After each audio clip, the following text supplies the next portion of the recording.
Seribu Parit. Assalamualaikum warahmatullahi wabarakatuh. Pemirsa Seribu Parit dimanapun Anda berada, kembali Zen hadir untuk Anda semuanya dalam podcast Seribu Parit pada hari ini, di mana tentunya ini adalah salah satu podcast kebanggaan kita untuk masyarakat Kabupaten Indragiri Hilir yang selalu memberikan edukasi, motivasi, gagasan, dan tentunya yang selalu kita tekankan dari obrolan yang akan selalu menjadi perubahan. Pemirsa, hari ini kita akan membahas sesuatu yang sangat dekat dengan kehidupan kita, apalagi di bulan suci Ramadan pada hari ini, tentang zakat, tentang berbagi, dan tentang bagaimana kebaikan itu dikelola secara profesional untuk membantu masyarakat. Dan sudah hadir bersama kita di sini narasumber dari Basnas Kabupaten Indragiri Hilir, Wakil Ketua 1 di bidang pengumpulan, Dr. Junaidi SHIM Hum. Siap. Selamat datang di podcast Seribu Parit.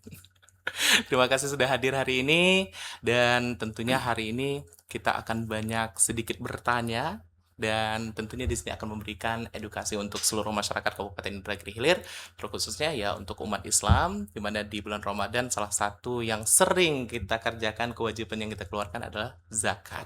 Nah, di sini Ustadz, kita akan selama ini kita tahu zakat itu memang kewajiban, tapi bagaimana pengelolaannya, bagaimana dana yang terkumpul ini disalurkan oleh Basnas, dan tentu sejauh mana dampaknya untuk masyarakat Kabupaten Indragiri Hilir.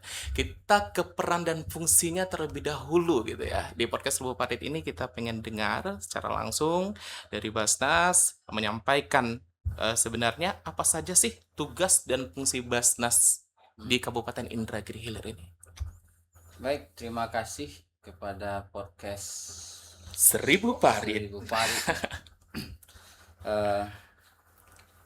Bicara tentang Basnas, memang khusus untuk wilayah kita Kabupaten Indragiri Hilir itu belum begitu populer. Padahal kalau bicara tentang sejarahnya kan sudah ada sejak tahun 2000-an. Dari Basda menuju ke Basnas. Basnas itu mulai berproses tahun 2017, 2018 Di Kabupaten Indragiri Hilir. Sebelumnya Basda. Sekarang baru masuk periode kedua. Dari 2018 sampai 2022 periode pertama, kemudian 2022, 2027 periode kedua. Nah, terkait dengan peran dan fungsi khususnya Basnas, Badan Amil Zakat Nasional, bukan Basarnas ya. Jadi perlu juga kita sampaikan ke masyarakat, ini Basnas. BAZNAS, Badan Amil Zakat Nasional. Kalau Basarnas itu badan apa? Badan apa nih rumah? Basarnas itu. Badan pertolongan apalah kita tadi. Ini jelas pertolongan. Jadi Basnas itu perannya hanya 3 sebenarnya. Pertama mengumpulkan, yang kedua mendistribusikan, yang ketiga melaporkan. Jadi mengumpulkan zakat, mendistribusikan zakat, melaporkan keuangan yang didapatkan dari zakat itu, baik ke pemerintah ataupun ke stakeholdernya atau ke pusat langsung. Nah, itulah kerja Basnas itu. Dari Basnas. Saya sebagai wakil ketua 1 di bidang pengumpulan, ya fokus saya adalah bagaimana zakat itu terkumpulkan secara maksimal. Itu fungsinya. Baik, ada 3 poin ya dari fungsi Basnas ini. Iya. Itulah perannya: mengumpulkan, mendistribusikan, dan melaporkan. Iya. Berarti ini memang sudah transparan dengan laporan-laporan tersebut, Pak ya. Dan tadi ini adalah membantu pemerintah setempat juga untuk fungsi Basnas ini ya. Wajib. Membantu pemerintah setempat, di mana di daerah kita masih banyak yang warga atau masyarakat di bawah standar, atau ada yang masih miskin atau yang apa itu mengentaskannya, mengentaskan kemiskinan itu. Bagaimana nih Basnas dalam membantu pemerintah setempat? Kalau bicara tentang konteks pemerintah, apakah pengumpulan, pendistribusian ataupun melaporkan, itu bagian dari kerja kita dalam rangka untuk mensukseskan pemerintah, terutama dalam mengurangi ya.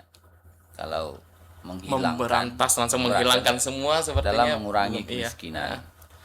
Nah, tahap ini adanya itu pada pendistribusian. Pendistribusian itu istilahnya kita menyalurkan zakat kepada para mustahik zakat. Ya, mustahik ini kan perlu juga kita pahami. Mustahik utama itu kan ada 4. Mustahik non utama ada 4. Silakan nanti para pemirsa lihat di surat At-Taubah ayat 60. Saya jelaskan, mustahik utama itu ada fakir, ada miskin, ada amil, ada mu'allaf. Fakir, miskin. Nah, untuk kita di Indragiri Hilir ini memang prioritasnya fakir, miskin. Karena target kita untuk mengentaskan kemiskinan atau mengurangi kemiskinan. Yang kita tahu di data BPS itu kemiskinan masyarakat Kabupaten Indragiri Hilir itu mencapai 40.000 Di Kabupaten di Kabupaten Indragiri Hilir. Dan kita dalam 1 tahun itu maksimalnya bisa bantu 2.000. 50%-nya Enggak separuh, sampai. enggak sampai. Oh iya, 40.000. 40.000 bukan 4.000 ya. Iya, 40.000 kita cuma bisa bantu 2.000. 2.000 fakir, miskin dan kebutuhan-kebutuhan asnaf lainnya. Tapi tetap utamanya fakir dan miskin. Nah, ini kontribusi Basnas untuk kabupaten. Artinya karena Basnas ini berada di dalam satu wilayah kabupaten, maka kita secara finansial khususnya untuk umat Islam berkontribusi dalam hal tadi ya, dalam hal ekonomi masyarakat yang miskin tadi. Pendistribusian ini Ustadz berbentuk uang tunai atau berbentuk tempat usaha yang diberikan kepada masyarakat yang sudah didistribusikan itu dalam bentuk apa aja dari Basnas ini? Kalau kita bicara aturan terkait dengan distribusi itu kan ada 2. Ada distribusi konsumtif, ada distribusi produktif. Ya. Distribusi konsumtif itu bisa dalam bentuk 2 model. Pertama model tunai, cash. Yang kedua model sembako. Ya. Iya. Semuanya ada aturannya itu. Jadi ketika keluar dari Basnas itu ada standar yang kita lakukan. Tapi untuk saat ini kita lebih cenderung kepada distribusi tunai. Nah, jadi konsumtif dia, distribusi tunai konsumtif. Ada juga yang dalam bentuk produktif. Maksudnya orang yang sudah punya usaha dibantu usahanya. Kalau orang yang mulai dari nol itu tidak ada aturannya. Jadi orang kita pengen berikan usaha kepada orang mulainya dari nol, iya. Tidak ada. Jadi memang yang sudah punya usaha, sudah mapan usahanya seperti dunia perbankan, nah, itu yang kita bantu. Itu idealnya seperti itu. Nah, jadi ada apa bentuk distribusinya ya, seperti yang saya katakan tadi, ada yang bentuknya konsumtif, ada yang bentuknya produktif. Kalau konsumtif kita punya namanya duafa tetap, itu setiap tahun memang setiap bulan ya dikeluarkan gitu ya, diberikan. dibantu. Ya, kalau boleh saya contohkan, saya suka mencontohkan ada salah satu duafa tetap itu suami istri, suaminya lumpuh, istrinya buta. Itu kita bantu. Duafa tetap kita bantu. Kemudian ada yang memang sudah tidak bisa lagi untuk menjalankan pekerjaan sehari-hari, sementara dia punya tanggung jawab. Jadi ada beberapa keluarga yang kita bantu seperti itu. Itu distribusi konsumtif. Sampai tahap ini, mungkin sampai saat ini Ustadz, untuk pendistribusiannya dikhususkan di kota kabupaten aja atau sudah ke daerah-daerah atau kecamatan-kecamatan lainnya? Kalau sebenarnya kalau soal distribusi seluruh wilayah. Ya. Seluruh wilayah. Distribusi zakat kita itu bukan hanya dalam bentuk mengantarkan. Kalau hari ini perlu kami sampaikan juga kepada masyarakat bahwa kita punya rumah singgah. Rumah singgah itu posisinya berada di Jalan Pelabuhan Rumah Sakit, apa nama jalan saya tahu. Dan itu bisa digunakan atau dipakai khususnya untuk orang sakit yang mereka itu rawat jalan ya. Rawat jalan. Kalau rawat inap tentu mereka di rumah Iya, sakit benar. kan. Yang rawat jalan, yang tidak bisa pulang dalam sehari 2 hari, kita bisa toleransi 1 minggu, nanti diperpanjang gitu. Dan alhamdulillah kemarin laporannya penuh, ada 8 kamar, dan itu juga bagian dari distribusi Dari Basnas dari ya. Basnas untuk masyarakat miskin yang sakit berobat ke kota Tembilahan, di rumah singgah sana gratis. Difasilitasi ya. Fasilitasnya kamar, fasilitasnya ada TV, fasilitasnya ada masih pakai kipas angin, dan alhamdulillah untuk hari yang ke-14 kemarin penuh. Nah, itu bagian dari distribusi. Dan itu setiap hari. Dan bisa dirasakan siapa aja. Ya, bisa dirasakan siapa saja. Yang penting pakai SKTM, surat keterangan tidak mampu. Tidak mampu. Jangan pula pakai SKTM, surat keterangan tidak malu. Itu agak repot sedikit. Pakai mobil tapi ambil SKTM juga. Nginapnya di rumah singgah Basnas Ya, gitu. SKTM, surat Oke. keterangan tidak Iya. malu. Ya, seperti Ustadz sampaikan di awal tadi bahwa Basnas ini mungkin belum terlalu familiar di masyarakat, dan dimana di sini sudah dengan dengan tahapannya untuk pengumpulan, mendistribusikan, terus juga melaporkan itu sudah dilaksanakan oleh Basnas. Ini kita di posisi sekarang ini di bulan Ramadan. Nah, di bulan Ramadan, tepat hari ini 14 bulan Ramadan, di mana tentu pengumpulan zakat ini biasanya di bulan Ramadan ini sangat meningkat dan juga banyak. Nah, di Basnas sendiri ada nggak ini peningkatan untuk pembayaran zakat tersebut? Memang kalau bicara tentang peningkatan itu seluruh Indonesia, bulan Ramadan adalah bulan yang menjadi tumpuan muzaki untuk berzakat. Dan tidak kita pungkiri lah, kalau yang namanya di Indragiri Hilir, Basnas kita juga pada bulan ini peningkatannya cukup signifikan daripada biasanya. Termasuk juga perlu kami sampaikan bahwa kalau kita ikut aturan yang resmi gitu, bahwa tidak ada panitia zakat, ini perlu kami sampaikan. Iya. Tidak ada panitia zakat di masjid. Yang ada itu unit pengumpul zakat yang diakui oleh negara. Panitia zakat bukan salah satu amil. Nah, hari ini kita sudah banyak menerima surat terkait dengan penerbitan SK UPZ zakat fitrah. Nah, jadi ini satu fenomena yang saya tengok cukup baik gitu, dari tahun ke tahun ada peningkatan, di mana biasanya mungkin tidak menjadi perhatian, tapi mungkin karena ilmu fikih itu sudah mulai diketahui dan disadari oleh masyarakat atau pengurus masjid, bahwa panitia zakat tidak berhak menerima zakat karena dia bukan amil. Amil itu dalam konteks negara adalah orang yang diberikan tanggung jawab oleh negara atau yang turunan dari tanggung jawab itu sendiri seperti Basnas untuk mewujudkan pengumpulan zakat di masjid-masjid atau di surau-surau atau di yayasan-yayasan. Nah, jadi hari ini di samping peningkatan pengumpulan ya, juga peningkatan permintaan untuk penerbitan SK unit pengumpul zakat. Saya kira ini sebuah hal yang cukup menarik lah, dari perkembangan zakat yang awalnya tadi tidak populer, sekarang sudah populer. Sudah populer, iya, karena sudah bisa meminta surat gitu. Tadi biasanya berjalan sendiri aja nih pengurus-pengurus masjid. Ini juga menjadi salah satu polemik kemarin ya. Dan salah satu juga unit pengumpulan zakatnya ini surau kita, di musola kita, ada yang menyetujui harus ke Basnas, ada yang tidak perlu ke Basnas lagi gitu kan, karena kan distribusinya sendiri. Sementara untuk apa yang Bapak sampaikan tadi, ini adalah tugasnya bersifatnya nasional gitu kan ya. Ada tahapan-tahapannya sebelum ini didistribusikan. Memang ini didistribusikan oleh pengurus sendiri, bisa mungkin Ustadz ya. Seperti misalnya kami ini di bagian Jalan Trimas nih, ada musola, dan di situ setelah menerima zakat didistribusikan sendiri, tapi laporannya tetap masuk ke Basnas, gitu Ustadz ya. Ya, jadi kita butuh pelaporannya, bukan duitnya.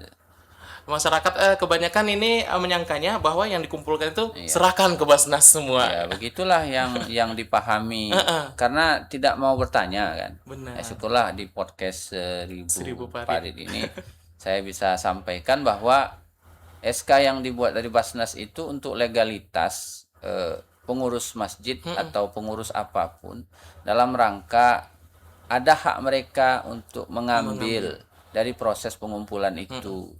Dan juga ada aturannya gitu, nggak boleh ngambil-ngambil sembarangan, ada persentasenya. Dan yang kita temukan di masyarakat, mohon maaf, pengurus-pengurus masjid atau apapun, mudah-mudahan ini tidak jadi polemik gitu. Iya. Yang ditemukan di lapangan adalah yang paling banyak mendapatkan duit itu ya panitia zakat itu. Panitia zakatnya. Panitia zakat itu fakta. Ini yang sedikit menyalah gitu ya, bukan sedikit menyalah, memang salah Ya. gitu Ustadz ya, karena hitungan persennya mungkin agak ada perbedaan di sini. Ya, tapi begitulah. Kalau soal duit, ketika terganggu, ya orang merasa ini problem ya, perlu diberikan satu pandangan. Gitu. Benar. Nah, tapi saya kembalikan bahwa untuk peningkatan pengumpulan itu Ramadan memang menjadi bulan favorit bagi para muzaki ya. Dan bukan hanya pengumpulan, permintaan juga luar biasa. Tadi saya di kantor tanya sama wakil 2 kemarin ya, terus saya tanya, banyak permintaan Ustadz? Iya, banyak permintaan. Di bulan Ramadan Di bulan juga Ramadan juga momennya. ya, momennya di bulan Ramadan banyak permintaan dan ada juga pengumpulan dan ya begitulah fenomena yang ada gitu. Fenomena tahunan lah ini Ustadz tahunan, ya. Oke, baik. Selama bulan Ramadan di Basnas sendiri mungkin ada program unggulannya sendiri ya Ustadz? Oh. Baik, untuk tahun 2026 program kita menyalurkan dana zakat ke kecamatan ya. Kecamatan. Jadi kita punya 20 kecamatan. Setiap kecamatan itu diberikan sebanyak 50 paket dan bentuknya uang tunai. Dan satu paket itu harganya 500.000 nilai uangnya. Nilai uang. Jadi kalau 50 paket berarti 25 juta. 25 juta satu kecamatan. Kalikan 20 kecamatan. Jadi kurang lebih setengah M.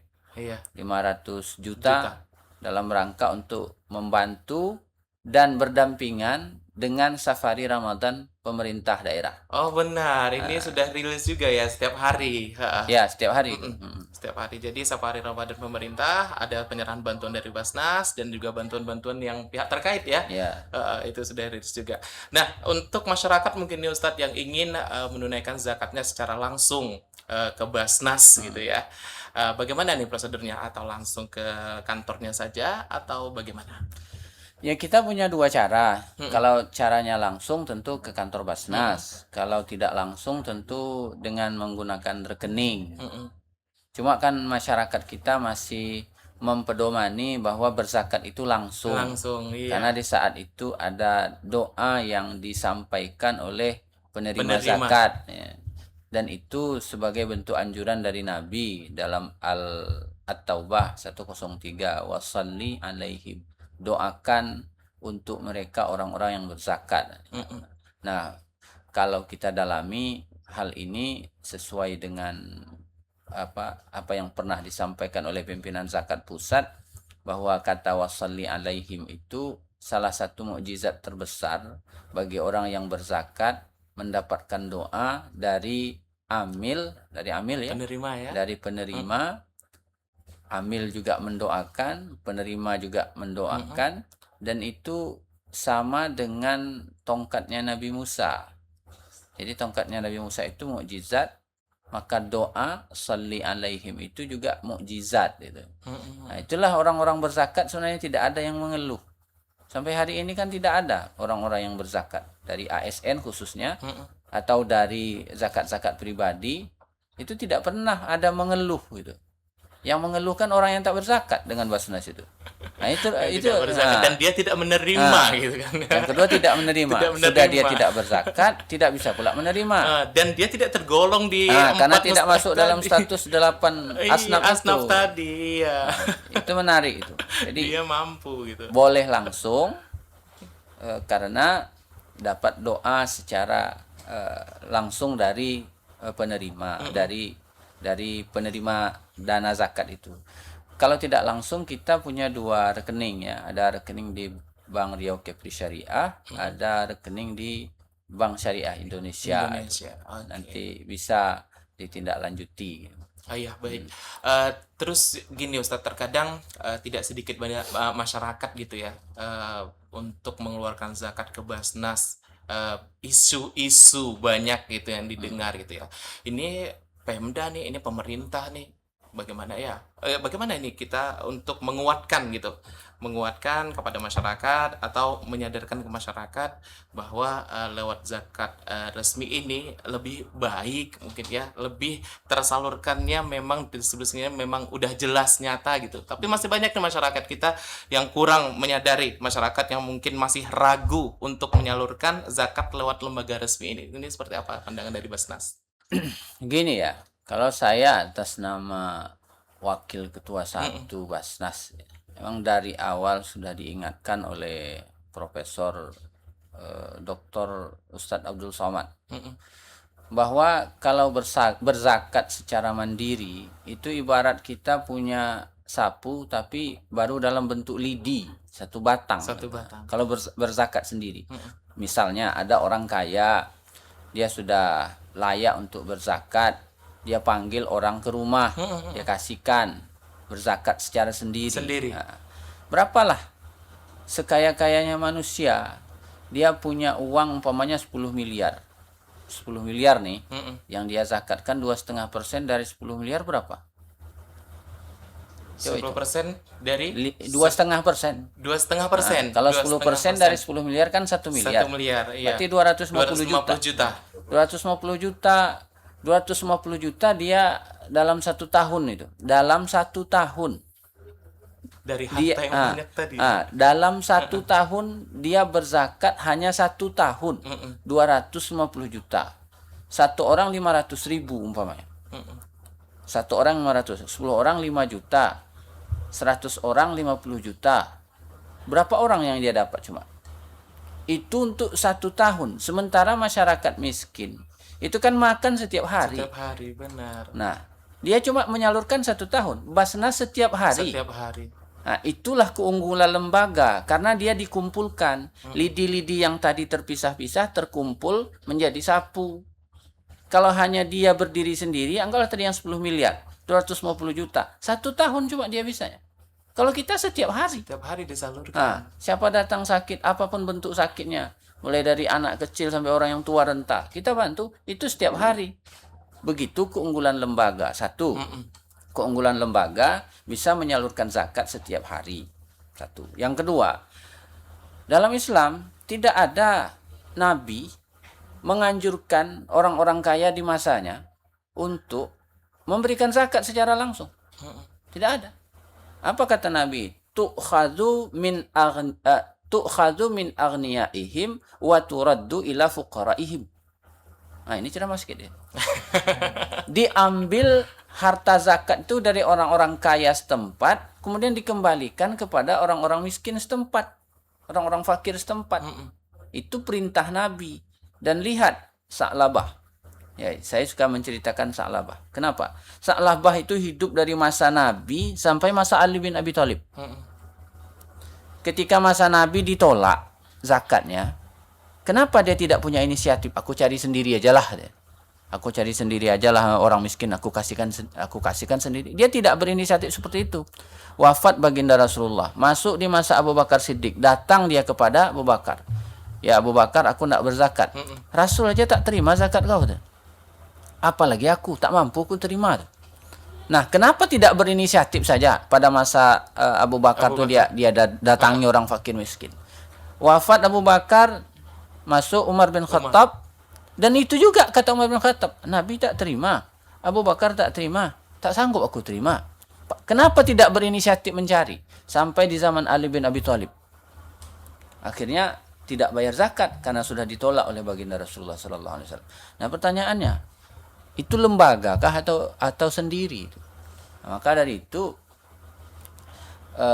tidak salah kalau kita mau berzakat secara sendiri mandiri. Tidak salah. Tapi kurang tepat karena tidak terprogram secara integral. secara terintegrasi gitu. Kalau pemerintah kan dia sudah punya data sendiri kan, baik data dari dinas yang sosial, menerima sudah tahu sudah orang-orangnya, tahu. Ustaz. Kalau ya seperti yang saya sebutkan tadi, kadang-kadang mohon maaf, zakat ini sebenarnya kan dia sepaket dengan puasa. Puasa. Sepaket dengan puasa. Puasa orang lapar. Supaya lapar itu tidak menjadi sebuah kemarahan, maka harus ada zakat. Zakat itu memberikan makanan atau apapun lah bentuknya dalam rangka untuk mengenyangkan orang. Nah, kalau umpamanya kita berpuasa baik tapi berzakat belum pas dengan aturan yang ada gitu, seperti keinginannya negara kita Indonesia ini untuk supaya kita berzakat melalui lembaga, maka itu bagi saya perlu satu kesadaran khusus lah dalam rangka untuk membantu masyarakat kita yang mohon maaf 40.000 yang di bawah kemiskinan. Lebih banyak yang terbantu. Nah, jadi lebih banyak Ustaz, kan terbantu. kalau kita zakatnya ke lembaga. Iya. Begitu ya, sahabat Seribu Parit dimanapun Anda berada. Jadi ini adalah kesadaran yang harus kita bangun gitu Ustaz ya. Dimana mungkin kalau zakat mandiri ini mungkin itu adalah suatu kebiasaan dari orang-orang tua kita. Dan sekarang kan lembaganya sudah ada di Kabupaten Indragiri Hilir. Alangkah baiknya kita menyalurkan zakatnya ke lembaga yang legal, ke lembaga yang resmi. Nanti kita bahas lagi masih tentang zakat dengan Basnas Kabupaten Indragiri Hilir. Tetaplah bersama kami di podcast Seribu Parit.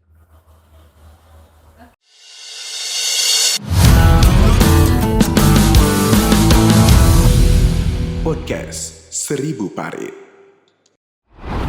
Ya, kita masih dalam obrolan podcast Seribu Parit. Tadi telah kita bahas tentang peran fungsi Basnas tersebut seperti apa, dan pendistribusian juga kita sudah tahu bahwa ada pengumpulan, pendistribusian, dan juga pelaporan.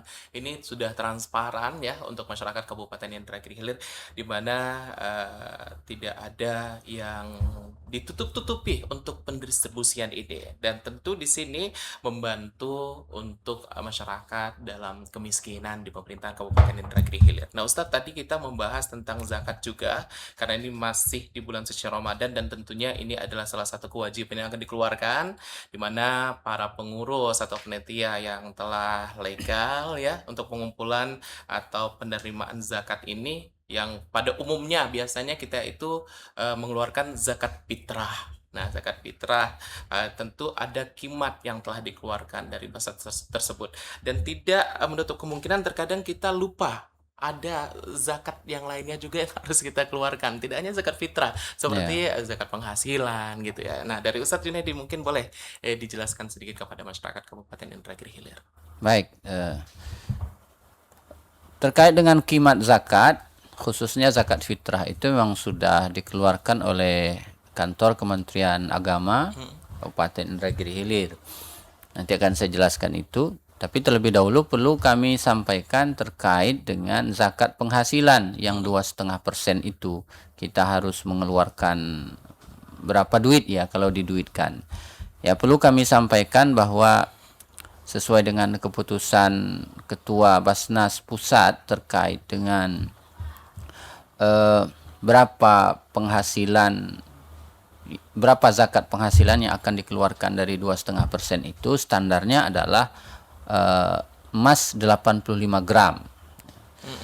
Dan tahun ini berbeda dengan tahun-tahun sebelumnya. Kalau tahun-tahun sebelumnya emasnya emas 24 karat. Sementara untuk tahun ini menggunakan emas 14 karat dengan harga 1 gram 1.500.000. Harga 1 gram 1.500.000, kalau kita kalikan 85 karat, maka hasilnya adalah 127 juta 500 ribu rupiah. Dan kalau kita bagi menjadi 12, maka hasilnya 10.625.000. Artinya seseorang yang sudah berpenghasilan 10.625.000, maka dia sudah wajib zakat. Namun karena kondisi keadaan ekonomi yang tidak stabil, maka diambillah azas maslahatnya, dari 10 juta sekian diturunkan menjadi 7.640.148 rupiah. Jadi ketika seseorang sudah mendapatkan penghasilan bulanan 7.640.148 rupiah, maka dia sudah dikenakan zakat sebesar 2,5%. Ya, silakan Pak Jul. 7.640.148 rupiah Dikurang diambil 2,5%-nya berapa? Maka segitulah dia berzakat. Nah, terkait dengan zakat penghasilan atau zakat profesi. Sebenarnya zakat profesi itu sebutan ya. Kalau di dalam aturan itu zakat penghasilan. Jadi ini perlu juga jelas. Orang selalu menyebut dengan istilah zakat profesi. Sebenarnya bukan. Jadi masyarakat ini dia ini profesi pejabat ASN. Sementara ada profesi yang lain, Ustaz, ya, seperti pekebun. Itu juga harus mengeluarkan zakatnya. Jadi zakat penghasilan dengan nilai bruto dalam aturan Basnas ya, dengan nilai bruto kotor. Yang dia tidak ditengok utangnya. Penghasilannya saja yang dilihat kan, ya, totalitas penghasilan itu dia berzakat itu. Kalau dalam aturannya, tapi dalam faktanya fenomena yang ada rata-rata kita banyak buat utang. Jadi tidak ada mengeluarkan zakatnya. Jadi lalu mengambil kesimpulan sendiri itu kan, Ustaz, akhirnya ambil kesimpulan sendiri. Saya tidak cukup, maka saya tidak mengeluarkan zakat. Padahal profesinya sebagai seseorang yang sudah dipercayakan oleh negara, profesinya bukan fakta yang ada di dalam dirinya. Lalu dia merasa orang yang berhutang dan tidak cukup. Itu sesi yang lain ya. Sesi yang lain. Kalau mau membahas tentang itu. Nah, kita masuk kepada kimat tadi ya. Tapi perlu juga kami jelaskan, selain zakat penghasilan kan ada zakat perkebunan, zakat pertanian, zakat perusahaan. Itu beda-beda, ada yang 5%, ada yang 10%. Seperti zakat pertanian, kalau umpamanya pengairannya langsung dari langit, itu kenanya 10%. Oh, tidak ada pembuatan tidak. Kalau dia dia membuat aliran pengairannya, itu zakatnya 5%. Gitu. Jadi zakat itu berkisar dari 2,5% sampai 10%. Tapi ada orang yang punya pemikiran berbeda. Contohnya begini, ketika seorang petani yang begitu sulit untuk mendapatkan uang, ketika seorang ASN yang begitu mudah mendapatkan uang, maka yang tadi 2,5% dia naikkan menjadi 10%. Karena dia pikir petani itu lebih sulit dibanding saya. Masa saya cuma 2,5%? Nah, ini orang pemikirannya sudah melampaui batas kewajaran. Maksudnya positif gitu. Dia berpikir petani berkotor-kotor di tanah, sementara saya bersih-bersih seperti ini dengan penghasilan begini. Kenapa saya cuma 2,5% mengeluarkan? Nah, kalau kita malah pengen, kenapa saya harus 2,5%? Karena saya sudah berhutang. Gitu. Ada pula yang punya pemikiran. Jadi ada pemikirannya di batas kewajaran untuk positif, ada yang negatifnya. Tergantung dirinya, berarti Ustaz ya. Yang penting setiap kebun yang kita miliki hitung dan bayarkan zakat. Karena kalau tidak membayar zakat, Allah punya cara tersendiri untuk menghanguskan harta yang kita miliki. Itu yang paling penting itu. Bapak yang punya sawit berapa gitu, punya kelapa berapa, hitung baik-baik per bulan. Kemudian zakatkan, mau per bulan atau mau per tahun, supaya nanti Allah tidak bakar hartanya dengan cara yang Allah punya. Atau supaya kita tidak makan uang haram. Sebab uang zakat yang kita makan itu adalah uang milik asnaf yang 8 itu. Kita makan. Dan itu akan menjadi bara api pula nanti di dalam diri kita. Nauzubillah min zalik. Ustaz, kimat kita belum kita. Kimat ya. Saya mau menyampaikan kimat. Kimat dulu, oke, baik. Nah, kimat zakat atas kesepakatan ulama Indonesia. Kenapa saya sebut ulama Indonesia? Karena Imam Syafi'i sendiri kan tidak 2,5%, kecuali mazhab syafi'iyahnya. Jadi ada ulama-ulama lain selain daripada Imam Syafi'i, tapi dia berada di dalam mazhab Syafi'i, mengatakan bahwa 2,5 kilogram itu sebagai satu sa', 2,5 kilogram. Tapi ada juga yang menyebutnya 3,5 kilogram. Nah, kalau Hanafi itu 3,8 kilogram. Nah, 3,8 kilogram. Jadi kalau bicara dalam konteks Indonesia, mulai dari 2,5 kilogram sampai 3,5 kilogram. Beras ya, beras per jiwa yang bayar zakat. Bagaimana kelanjutannya untuk wilayah Indragiri Hilir itu ada 5 level lah kita sebut, 5 tingkat. Tingkat yang teratas itu kimatnya dengan menggunakan beras pagar sari, yaitu 50.000 per jiwa. Kemudian level 2 dengan menggunakan beras kurik susu Solo itu 45.000 per jiwa. Kemudian ada beras anak daro Solo dan kayu manis Palembang itu 42.500 per jiwa. Kemudian ada beras karya lokal Inhil khususnya yaitu 37.500 per jiwa. Kemudian ada beras bulog. Beras bulog ini 32.500 per jiwa. Nah, standar ini tentu sesuai dengan kebutuhan makan minum kita. Yang paling penting kita menyadari beras yang kita makan itu sesuai dengan standar yang kita zakatkan. Yang tidak benar itu dia makan beras mahal tapi dia bayar zakatnya dengan beras murah. Nah, itu yang tidak sesuai standar. Kadang manusia ini cerdik bodoh juga, bodoh cerdik juga gitu. Ya itu tadi nak menipu Tuhan gitu. Menipu Tuhan. Ya. Nah, itu kimat. Jadi sesuai dengan yang kita konsumsi sehari-hari Ustaz, ya. Sesuai. Karena bahan pokok ya, Ya. untuk pengeluaran zakat tersebut.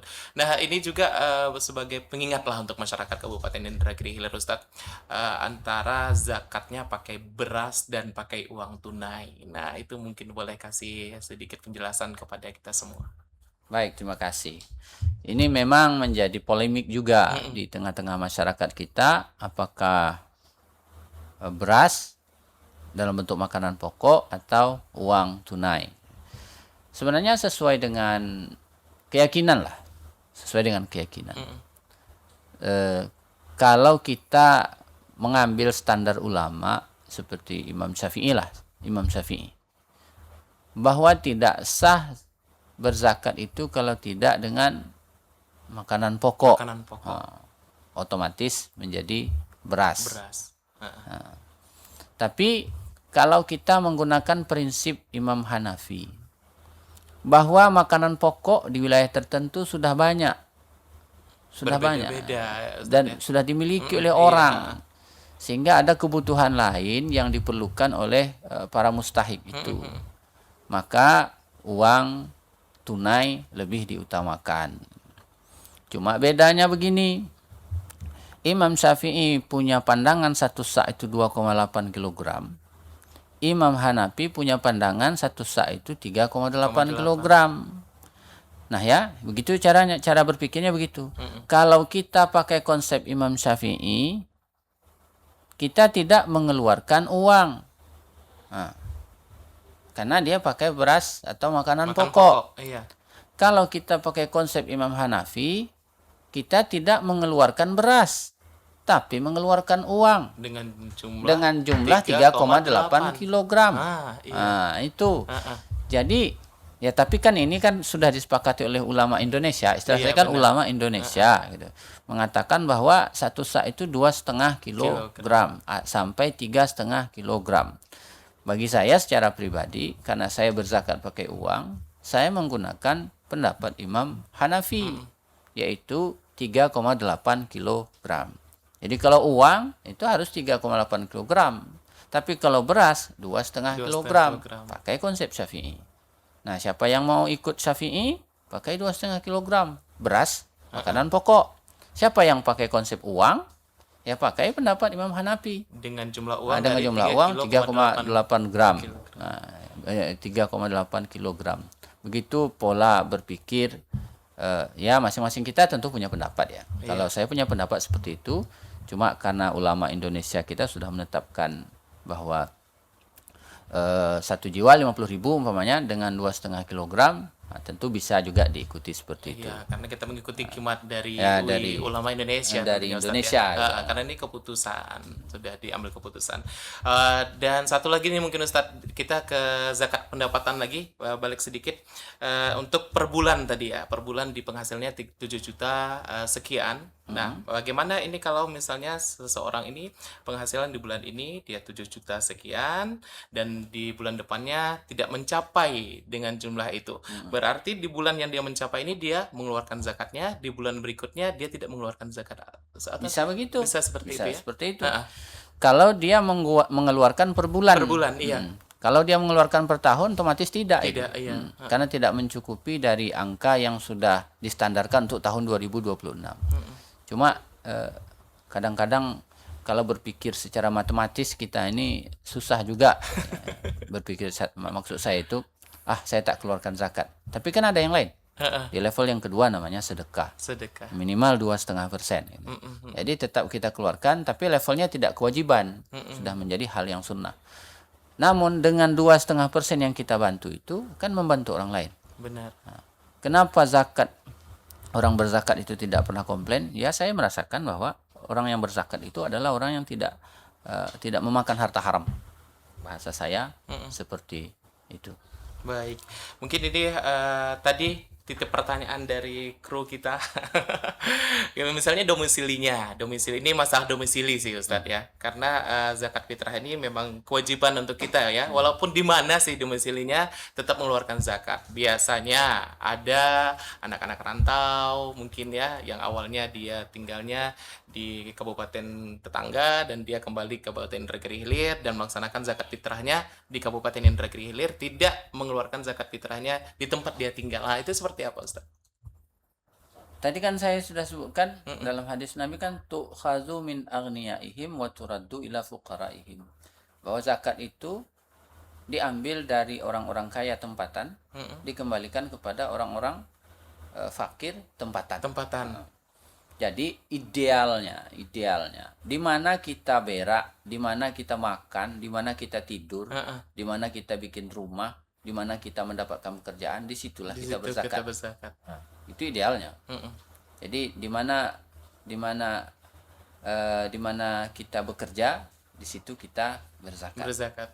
Jangan mentang-mentang kita orang Jawa, mohon maaf lah ya, orang yang tinggal di keluarga di Pulau Jawa, bekerja di Tembilahan. Nah, berzakatnya ke Pulau Jawanya, di Jawanya. Tetap sah. Cuma etiknya kena itu. Etikanya yang kena. Oke, baik. Tetap sah. Dan kebanyakan orang seperti itu. Ya, mohon maaf, tak perlu saya sebutkan. Iya, pas pulang kampung gitu kan. Baru mereka keluarkan zakatnya semua. Itu etikanya yang kena. Tetap sah Ustaz ya. Gugur kewajibannya, oke. Tapi kita mendapatkan penghasilan, mendapatkan rezeki itu di mana? Seharusnya di situ kita kembalikan. Itulah Basnas punya prinsip. Tidak akan mengeluarkan dana bantuan zakat itu ke kabupaten yang lain, kecuali dalam hal-hal yang berkaitan dengan darurat. Ya, seperti kemarin bencana. Itu kita keluarkan bantu untuk masyarakat yang terkena bencana. Itu lain ceritanya. Ini bukan darurat. Kita hidup di sini, seharusnya disitulah kita berzakat. Luar biasa sekali untuk pembahasan kita hari ini. Mudah-mudahan dari podcast Seribu Parit ini masyarakat Kabupaten Indragiri Hilir khususnya dan juga masyarakat yang lain ya di luar Kabupaten Indragiri Hilir yang menyaksikan podcast ini dapat tambahan wawasan, terus dapat juga edukasi dari podcast kita hari ini. Terakhir mungkin Ustadz, harapan Basnas Indragiri Hilir ke depan untuk masyarakat negeri Seribu Parit. Baik, terima kasih. Sebagai closing statementnya adalah pertama, mari percayakan untuk membayar zakat ke Badan Amil Zakat Nasional Kabupaten Indragiri Hilir, karena kita akan menyalurkan tepat sasaran dan bicara soal keuangan, insya Allah transparansinya sudah terukur sesuai dengan aturan yang berlaku. Yang kedua yang ingin saya sampaikan khususnya kepada pengurus masjid, pengurus surau atau pengurus yayasan yang ada di Kabupaten Indragiri Hilir, mohon disegerakan untuk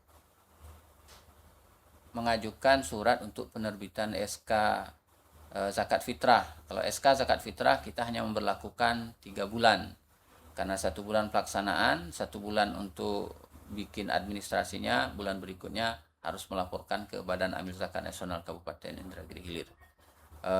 Yang ketiga, semoga bapak-bapak, ibu-ibu yang telah berzakat ke Basnas Kabupaten Indragiri Hilir mendapatkan kelapangan rezeki, kemudahan dalam menyelesaikan masalah, dan semoga rezekinya bertambah, sebagai doa atas nama Amil Zakat Kabupaten Indragiri Hilir.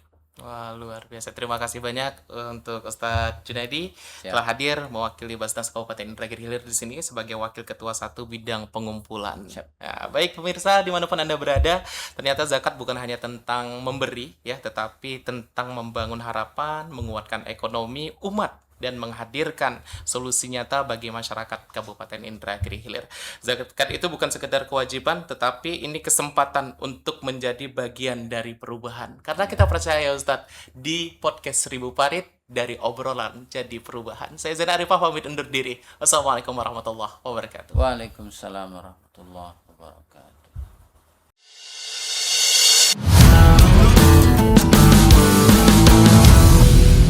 Podcast 1000 Parit.